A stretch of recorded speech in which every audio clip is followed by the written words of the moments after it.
Hello, my YouTube friend. Today I'm going to take you through step by step of exactly how I created this very dramatic, very sexy and sassy zebra bar cabinet with a contrasting blend of pink and black and covered with gorgeous gold leaf and zebra. I'm going to show you how I drew that out and how I applied the gold leaf as well. So here we go. Let's get started.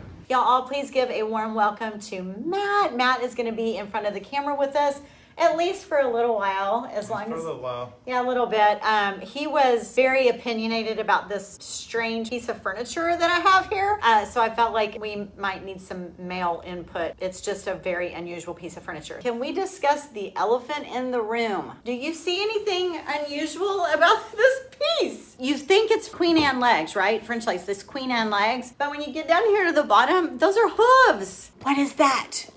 Like, honestly, what is that, Matt? I think that's its manhood. So Matt, what was your opinion? What did you want to do with it? I think you should cut it off. Okay, so he thinks that I should cut it off or neuter it, right? Neuter it. But I have an idea because someone messaged on or commented on my Facebook post and said this needs a button. You need to put a button on it. And I just had this vision. Okay, so this is what I use. This is White Lightning to clean. It's this Dixie Belle's product. It's just these granules. It's granules. It sounds like salt in a salt shaker. I keep it in a bottle all the time. So you put in like, I think 2 tablespoons to a gallon of water is what you do. I just keep mine mixed all the time. You can see I'm almost out. I need a new bottle. And I just spray this all over the piece. So I let it sit. I kind of let it run, do its thing. So what you're doing is, this has a trisodium phosphate in it. And it also has some proprietary ingredients as well that are mixed in, and it cleans it really, really well. It's not really a deglosser, but it does a little bit. It is a degreaser, and it will help break down smoke. Nicotine will come off. Really gets all the grunge and grime off of it. I'm gonna think that we're gonna get bleed through from this piece. I am not completely sure where I wanna go with this chest, but I do know that I'm gonna do a zebra gold leaf pattern on it, and I was planning on doing just black and gold leaf, but I decided that I'm gonna do pink and black, which I know sounds crazy, but I'm gonna do like a blended finish, and then I'm gonna gold leaf on top of that. So we'll see how that goes. So I'm gonna start out with my black Dixie Belle. I'm using chalk paint today. Around me, I've just got a bottle of water. I've got the peony and chalk paint. I've got a color for each brush. Now, if I am working with Terra paint, I don't use a different brush for each. But when I'm using chalk paint, I try to keep a native brush to each paint. And then I've also got my blending brushes. So I've got my Best Dang Wax brush, my mop blending brush, which is really more for canvas art. And then I also have my, what is this one called? The Belle brush, right? The Belle blending brush as well. So we are gonna start with all of our black spaces first. So I'm gonna start at the foot of this little cabinet that I'm working on here, which is a pretty big chunky cabinet actually. So I'm just gonna start by covering each section in black, and then I'm gonna bring it up a little bit, and then I'm gonna meet that with pink here in just a minute. But for right now, I'm just gonna get a base coat on in all of the spaces that I know that I'm gonna use black. So I'm doing it here. I'm also gonna do black up here where the leg meets this case and up the side. So like this. So kind of a smoky in these areas, but right now I'm just covering and making a base coat. Whenever you blend, you don't want to blend on your first coat. You want to blend on your second coat. So right now I'm just making a scratch coat, and I'm gonna also bring this across here like this and over on this side as well. This little doodad thing right here, I've got a piece ordered. This is a bar. So I've got a piece ordered from Amazon that should be in any day that will go right here. It's a doorbell like type thing, real fancy in a gold frame. And that's gonna go on this, and it says something like ring for champagne or something like that. So see what I did here? I'm just slapping this on, and I'm gonna do the same thing on all 4 sides. Okay, new day here. We are making progress on this chest. I blended out a few of the legs last night on a live video, so I want to do the rest of this with you. We've applied the black paint, and now I've applied pink here. You can see this is a very, very dramatic blend. You can see around the side here, and this has not been blended. However, this part has been blended. But we're gonna move over here where I left you, which was just with the black applied in its spot. So now with this leg here, I'm gonna apply pink, and then we're gonna move over to this leg and do an actual blend for you.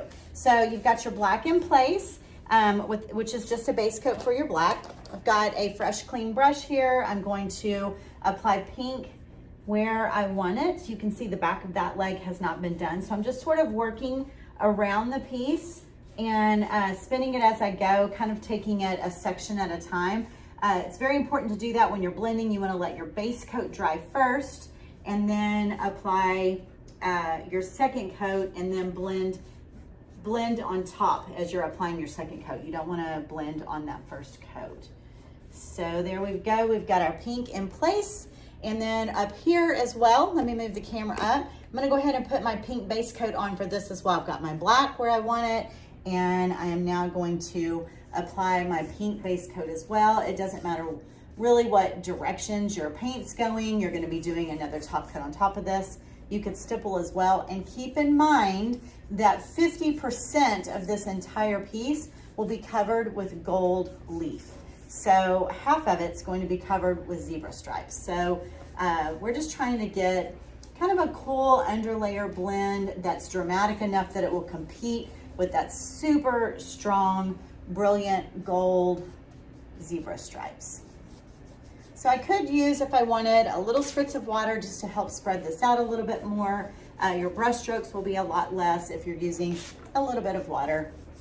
But the only thing about it is it takes just a little bit longer to dry if you're in a rush. Or if you like thicker paint, you would not want to use water. So there we go. Just gonna let that dry, and then we'll move right on over here and blend this out together. So I wanted to show you the difference between the left and the right. The left side has not been blended. The right side has been. You can see that the right leg looks sort of smoky, and the left side is very jarring with the definitive line there between the pink and the black. It's messy, but the right side looks more dreamy and smoky. That is the look that we're going for all the way around the piece. Okay, so I've moved you in close. We're gonna work right here, just on this part of the leg, maybe right here a little bit. All right, so my pink is still wet here. We probably won't move up here yet because my pink is wet, but this is from yesterday. This pink is dry and the black is dry, and that's what I need, is a good dry base coat to start my blend on. So what I'm gonna do is dip a clean brush into some black paint, and I'm just gonna kind of stipple on, you could stipple on, brush on, it doesn't matter, my black coat. Everywhere that I had black, that I wanted black, I'm gonna stipple that on. All right, so got plenty of black in place. While that's still wet, I'm gonna pick up my paint brush, and I'm gonna stipple on everywhere that I had pink. I'm gonna reactivate this pink. I'm not gonna go too far down on the leg because I've already blended the bottom part of that leg. So I'm gonna do this, okay? Now I can pick back up if I want my black brush, or you can get a clean brush, it's totally up to you. And I'm gonna go right on top of that line. I'm just gonna stipple right on that line. Just like this, and then work it back down. Stay right on top of it. And you're just letting your brushes kind of mush together both the pink and the black. I'm gonna do the same thing now with my pink brush because the black's a little overpowering. This is not an easy blend, you guys. Easier blends are two like colors. Black is really only easy to blend if you're willing to let it take over your color completely. So now I'm putting a little more pink over here into my black. Okay, so I'm making that edge very blurred in now. And so now I'm gonna take my Besting Wax Blending Brush and make sure it's not too wet. And I'm just gonna move in circles like this, right over that edge. Now I'm gonna wipe off any excess, and I'm gonna start back down here at the bottom, and I'm gonna do it again. Right over that edge. Tiny circles, super light. I'm not pressing at all, tiny, tiny circles. Then I'm gonna take my mop brush, which is just a standard mop brush for canvas painting, and I'm gonna do the same thing right on that circle, just little squiggles. So what that's doing is it's just taking the black into the pink and the pink into the black. See how blurred out that is and how nice that is? Now if I want, I can come back here and start working up and down and kind of get rid of that circular motion that you can kind of see in the paint. You just want to make sure that you're keeping your black part of the brush on the black paint and the pink part of the brush on the pink paint. And just sort of buff that out. See how nice that is? A lot better in comparison. See how you get sort of this grayed out blurred line in comparison to this hard line? That is an easy, simple blend. All right, so now that the entire piece has been blended between pink and black, it is time to draw out our zebra pattern. And this is exactly what I do. I pull up a zebra pattern on Google. I just Google zebra pattern and I choose a picture and I just mimic the pattern of the zebra stripes on whatever piece that I'm drawing on, whether it is a chair back, a large dresser, an armoire, or this bar cart. I just use chalk if I'm working on a dark colored piece because the chalk shows up really well. If I'm working on a white or a more natural colored piece, let's say I'm gonna do black and white zebra, I would have my white painted first and I would draw that zebra pattern out in pencil. Or even a Sharpie marker if I'm feeling super confident that day. So you can see here, there is no right or wrong way to draw a zebra pattern. It's a very free pattern. No two zebras are alike, just like our fingerprints. No two fingerprints are alike, no two snowflakes are alike. But I just sort of use this as a guideline. Don't overthink it too much. Always find a reference piece or an inspiration piece that you can kind of guide from. See how the stripes were coming from the top at first and now from the bottom I'm bringing them upward into the middle. That's really the only thing that you have to consider is where do you want to make that break where you start bringing your stripes instead of all heading down. When do you allow them to come up from the bottom there like I'm doing on the legs. And then I just brought those stripes around and down onto what I call the appendage of this piece. And I know that I'm gonna actually have the doorbell apparatus thingy hanging there over these as well. So I wasn't really super worried about how these stripes were gonna look, but this is a really easy technique and is a great, great project for you to give yourself a challenge.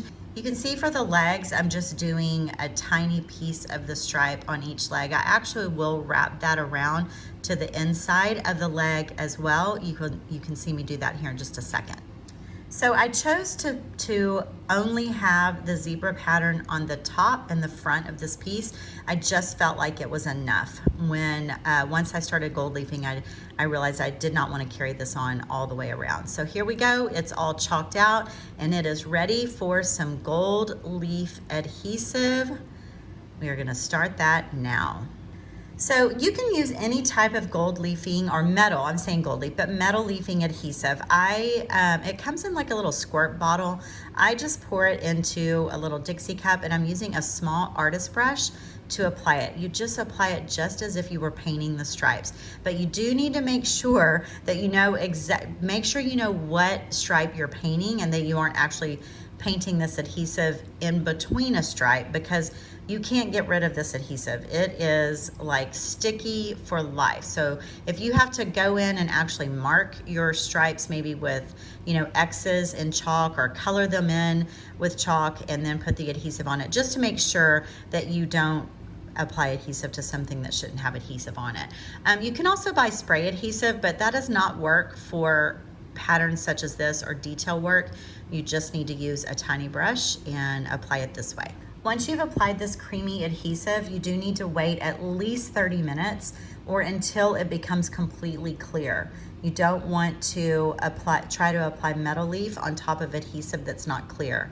Now this is all completely clear. Do you see how it's just shiny, but you can't see the creamy color of the adhesive anymore? That lets you know that it is sticky and tacky. Now see the top there where it's creamy on the sides? That's not completely dry. You don't want to apply adhesive to that.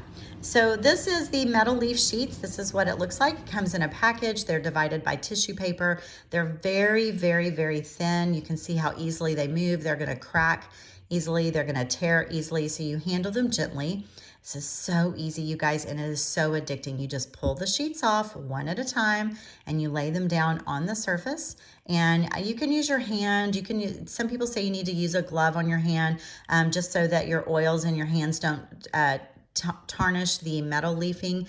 And then you're just gonna come back with a brush and start to brush away all of the excess. The sticky adhesive is so tacky that it will not let loose any gold leaf that has been applied to it. Now I'm doing this here to show you how to remove your excess leaf, but you really don't want to do this until you've got your leaf laid down all over the entire piece, because some of those little crumbles are going to go and fly away and stick into the adhesive that is still open and ready to be used. But to be honest, even if some little crumbly pieces do get on that open adhesive area, it's not a big deal at all. In fact, you can use all of the excess that you're scrubbing off and that flies down to the ground. You can actually collect that and keep it in zippy bags and use that for other areas of future projects. You don't want to waste it. The stuff is it's not cheap. So I will continue to do this, just laying it down all over the top until all of my stripes are covered. And you can see already down on the left-hand side there of the picture, you can see where I've already completed the legs. It just gives a gorgeous, glamorous, finished look, but getting there is a little bit messy, but it's really, really fun. I'm just using a small, very soft artist brush here to break away the excess stencil, and you see me pick up small pieces and use them on the corner edge. When you're completely done applying gold leaf, you do want to brush off all the excess and then run your hand over the entire project to feel for sticky spots, anywhere that you might have sticky edges or on the curved spots, or especially inlays or carved areas.